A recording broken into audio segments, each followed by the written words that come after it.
Good evening साथियों, स्वागत करते हैं आईएएस वॉरियर्स चैनल पर। 17 बीपीएससी पीटी एग्ज़ाम को लेकर लगातार होड़ मचा हुआ है। और जैसे कि पता है कि लग 4 जनवरी को जो री एग्ज़ाम होने वाला है, 22 केंद्रों पर। अब 1 केंद्र के बदले 22 केंद्रों पर एग्ज़ाम हो रहा है। इस चीज़ को इस तरह से हम लोग डिनोट करेंगे, ठीक है? तो पटना के 22 केंद्रों पर यहाँ एग्ज़ाम होने वाला है और उस एग्ज़ाम के लिए आपको उस एग्ज़ाम से पहले भी लगातार ये एग्ज़ाम की माँग चल रही है। दूसरी बात है कि रिज़ल्ट जारी करने को लेके जो हमारे पीपीएससी के चेयरमैन हैं, पीपीएससी के जो सेक्रेटरी हैं जिसको सचिव कहते हैं, उन्होंने रिज़ल्ट को लेके एक मेथड बताया है, क्योंकि उनको पता चला अभ्यर्थियों के द्वारा ये सवाल उठाया जा रहा है कि क्या नॉर्मलाइज़ेशन लागू होगा क्या? नॉर्मलाइज़ेशन लागू नहीं होगा तो कौन-सा ऐसा मेथड होगा जिसके तहत आप रिज़ल्ट जारी करेंगे ताकि भेदभाव नहीं हो? तो इन्होंने एक मेथड इंट्रोड्यूस किया है जिसको कहा जाता है स्केलिंग मेथड, ठीक है? तो ये क्या होता है स्केलिंग मेथड और क्या ये मतलब ये कारगर है? क्या इसमें डिफरेंसेस क्रिएट नहीं हो सकते हैं दोनों एग्ज़ाम के बीच में? थोड़ा-सा हम लोग डिटेल में इसको डिस्कस करेंगे, क्योंकि इससे पहले भी एक बार बीपीएससी मेंस में स्केलिंग मेथड लाया गया था। लेकिन ऑब्जेक्टिव पेपर में स्केलिंग मेथड अभी इंट्रोड्यूस नहीं किया गया है इससे पहले कभी भी, ठीक है? री एग्ज़ाम की माँग जो है लगातार ज़ोरों पर चल रही है। तो चलिए सेशन को स्टार्ट करते हैं, और जो लोग भी नए होंगे चैनल को सब्सक्राइब करिएगा। चलिए सेशन को स्टार्ट करते हैं। जैसे कि पता होगा कि लगातार मैं एक भी वीडियो अपलोड नहीं कर रहा हूँ मेंस से रिगार्डिंग यही तरीका मेरा यही है कि अभी बच्चे जब तक मांग कर रहे हैं और इनकी मांगें पूरी नहीं हो जाती, तब तक मैं उस पे कुछ भी वीडियोज़ बनाने वाला नहीं हूँ, जब तक कुछ कंफर्म नहीं हो जाता है।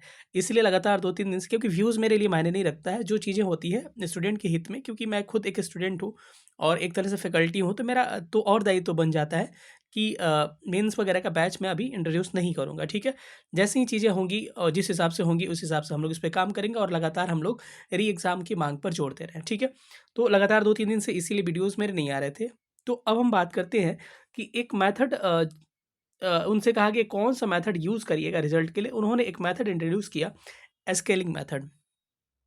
बात किया जाए औरंगाबाद वाला सेंटर 66, कई लोग 67 बोलते हैं लेकिन उनको पता नहीं है। मेरा खुद 66 का फर्स्ट अटेम्प्ट था उस समय, और मैंने औरंगाबाद में एग्ज़ाम दिया था। और लेकिन मेरे सेंटर पे ये नहीं हुआ था, किसी और सेंटर पे हुआ था। औरंगाबाद में ही एक सेंटर पर गड़बड़ी हुई थी, जिसके कारण उस सेंटर का दोबारा एग्ज़ाम करवाया गया था। लेकिन उस सेंटर से आपको जहाँ तक कि सुनने में आता है कि कोई रिज़ल्ट नहीं हुआ था। 500 कुछ बच्चों ने एग्ज़ाम दिया था। लेकिन मुझे नहीं लग रहा कि वहाँ से स्केलिंग मेथड वगैरह कोई मेथड यूज़ नहीं किया गया था, क्योंकि मात्र 1 केंद्र था। पहली बात कि एक केंद्र होने के कारण स्केलिंग मेथड को इंट्रोड्यूस नहीं किया गया था, ना कि कोई नॉर्मलाइजेशन वगैरह यूज़ नहीं किया गया था। क्या किया गया था कि एक कट ऑफ निर्धारित कर दिया गया 108 के करीब में पहले वाले शिफ्ट में, और उसी के अकॉर्डिंग अगर उस नया वाले में अगर आया है किसी का नंबर, तो 108 पे ले लिया गया था। बाकी एज़ रिस्पेक्टिव अदर कैटेगरी का ऐसे ही लिया गया था। लेकिन इस बार चूँकि बच्चे ज़्यादा हैं, तो इन्होंने एक मेथड बताया है जिसको स्केलिंग मेथड कहते हैं। अब स्केलिंग मेथड क्या होता है? इससे पहले भी बीपीएससी में एक बार स्केलिंग मेथड चर्चा में रहा था। कब? जब हम लोगों ने एग्ज़ाम दिया था, तो पहले क्या होता था कि ऑप्शनल, मानिए कि एलएक्सडब्ल्यू ऑप्शनल है, किसी का हिंदी ऑप्शनल होता था, किसी का हिस्ट्री ऑप्शनल होता था। और पहले आपको पता है कि ऑप्शनल पेपर जो होता है ना, वो क्या होता था, उसका मार्क्स जो होते थे आपको मेरिट में जुड़ते थे।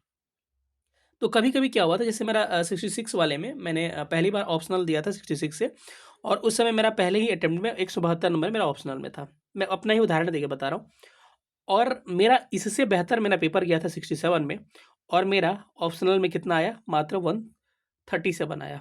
ठीक है, बहुत ही बेहतर गया था, मतलब इससे मैं कहूँ तो लाख गुना बेहतर मेरा 67 गया था। लेकिन 67 में क्या हुआ, आपने देखा होगा कि हिंदी साहित्य के जो लोग लिए थे पेपर, हिंदी साहित्य में जिसको कुछ भी नहीं आता है, केवल ऐसे नॉर्मल लिख के आ गया है, उसको 185, 190, और जो थोड़ा-सा अच्छा से लिखा है 210, 215। तो यहाँ पे डिफरेंसेस क्रिएट हो गए, ठीक है? तो बीपीएससी में क्या होता था कि कभी-कभी कोई ऑप्शनल पूरा डूब जाता था, कभी-कभी कोई ऑप्शनल पूरा बूम कर जाता था। तो जो ऑप्शनल बूम करता था ना, जैसे 67 में हिंदी हो गया, उससे पहले भी बहुत सब्जेक्ट्स हुए हैं बारी-बारी से। तो वो सब्जेक्ट क्या होता था, जो विद्यार्थी वो सब्जेक्ट को लिया रहता था, उस साल उसके लिए क्या होता था, मतलब उसका बल्ले-बल्ले हो जाता था। तो एक अधिकारी चुनने का ये मेथड ठीक नहीं है कि ऑप्शनल के बिहेव पे, और एक ऑप्शनल जो टीचर चेक कर रहा है, उसको किसी साल अच्छा कर दे रहा है, किसी दूसरे सब्जेक्ट को अच्छा कर रहा है, किसी साल किसी दूसरे सब्जेक्ट को, ये किस्मत का खेल हो जाता था। हम लोग भी इस चीज़ का मार झेल चुके हैं ठीक है, तो पहली बात हो गई। अब इसमें क्या होता था, तो बीपीएससी में एक बोले ये लोग कि हम लोग स्केलिंग मेथड यूज़ करेंगे, क्योंकि ऑलरेडी यूपीएससी के मेंस में स्केलिंग मेथड यूज़ किया जाता है ऑप्शनल के लिए। स्केलिंग मेथड होता है क्या, मैं बता रहा हूँ। मानिए किसी का हिंदी ऑप्शनल है, किसी का मानिए समझिए कि हिस्ट्री ऑप्शनल है, किसी का ज्योग्राफी ऑप्शनल है, किसी का पीएसआईआर ऑप्शनल है। तो इनका ये होता है ना कि जैसे मैंने बताया कि ये हिंदी साहित्य से ही मैक्सिमम रिजल्ट 67 में, जिनका भी सिलेक्शन हुआ पूछिएगा उसमें से 90% बोलेंगे कि मेरा ऑप्शनल क्या रहा है, हिंदी साहित्य रहा है। 67 की मैं बात कर रहा हूँ, क्योंकि हिंदी साहित्य बूम किया था उस समय। तो अब ये लोग ये चाह रहे थे कि सारे ऑप्शनल को ना इक्वेट किया जाए, मतलब कि मानिए कि अगर हिंदी से 15 सिलेक्शन हुआ है, तो स्केलिंग करके हिस्ट्री से भी लगभग 14-15 के आसपास सिलेक्शन लगभग अप्रॉक्स में इक्वल हो, ज्योग्राफी से भी 14-15 करीब हो, पीएसआईआर से भी 14-15 करीब हो। इसके लिए वो लोग क्या करते थे, मानिए कि हिंदी में अगर स्कोर ज़्यादा उठ रहे हैं, मानिए किसी का 200 के करीब में उठ रहा है, मैं बीपीएससी की बात कर रहा हूँ, ठीक है, बीपीएससी से ही कंपेयर कर रहा हूँ। मानिए कि 200 नंबर किसी का 300 में आ रहा है, और यहाँ हिस्ट्री में मैक्सिमम टॉपर जो है, टॉपर का मानिए कि 200 आया, और यहाँ टॉपर का मानिए 160 आया। तो ये तो हार्ड, मतलब इसका चेकिंग तो हार्ड हो गया, तो इसका नंबर को बढ़ा दिया जाता था। ये इसलिए किया जाता था कि सारे सब्जेक्ट का क्या हो, सिलेक्शन एक समान अनुपात में किया जा सके। अब यही ये लोग कर रहे हैं प्रीलिम्स में, क्योंकि प्रीलिम्स में स्केलिंग मेथड यूज़ नहीं किया जाता है। अब प्रीलिम्स में स्केलिंग मेथड कैसे यूज़ करेंगे, एक डेट हो जाएगा 13 दिसंबर का, एक पेपर, सिंगल पेपर, दूसरा पेपर हो जाएगा 4 जनवरी का पेपर, ठीक है? ऐसे करेंगे ये लोग।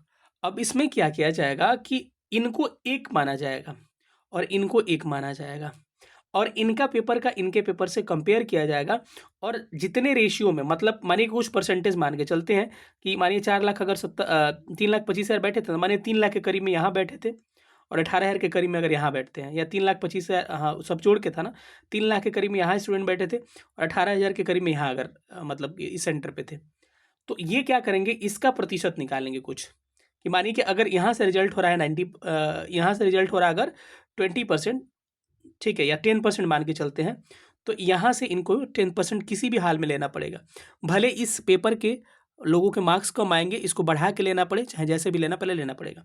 या फिर ऐसा हो सकता है कि इस वाले पेपर में क्या करेंगे, अगर इस वाले पेपर से ज़्यादा सिलेक्शन हो रहा है, तो इस वाले पेपर से भी उतना सिलेक्शन, मतलब कहने का मतलब है कि दोनों पेपर से इनको समान रेशियो में सिलेक्शन करना पड़ेगा, ठीक है।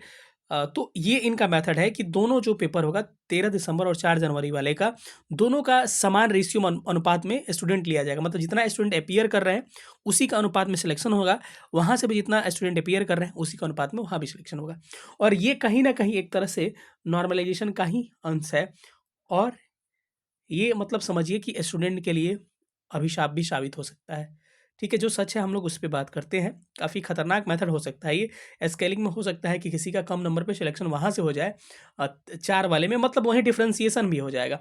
मतलब मैं ये कहना चाह रहा हूँ कि 13 दिसंबर वाले का 13 दिसंबर से अंतर नहीं आएगा, मतलब मानिए कि 13 दिसंबर को मैं भी दिया हूँ, 13 दिसंबर को आपने भी दिया है, तो हम दोनों के मार्क्स का ना बढ़ेगा ना घटेगा, हम लोग में डिफरेंस नहीं आएगा। लेकिन इनकी जब तुलना 4 जनवरी से की जाएगी ना, तो इनमें डिफरेंस देखने को मिलेगा, इनका नंबर घट बढ़ सकता है, ठीक है। तो सिंपल सी बात वही हो गई ना, तो दो पेपर का प्रभाव तो पड़ा ही, जब सेम पेपर वाले का प्रभाव नहीं पड़ रहा है, तो दो पेपर से कंपेयर करने पर प्रभाव पड़ रहा है। तो कहाँ ये तर्कसंगत सही है और कहाँ सही है, लगातार बच्चे मांग कर रहे हैं, और अभी इन्होंने गर्दनी बाग भी बुलाया है, तो जो मतलब पटना में अवेलेबल है, अभी आप जा सकते हैं। अभी मैं घर पे थोड़ा सा आया हूँ, इसीलिए मैं अभी अवेलेबल नहीं हो पाऊंगा, जहाँ तक जब तक मैं रहा हूँ वहाँ पे, मतलब 1-2 दिन में आऊँगा, तो फिर जैसा होगा परिस्थितियाँ हम लोग उस हिसाब से करेंगे, ठीक है।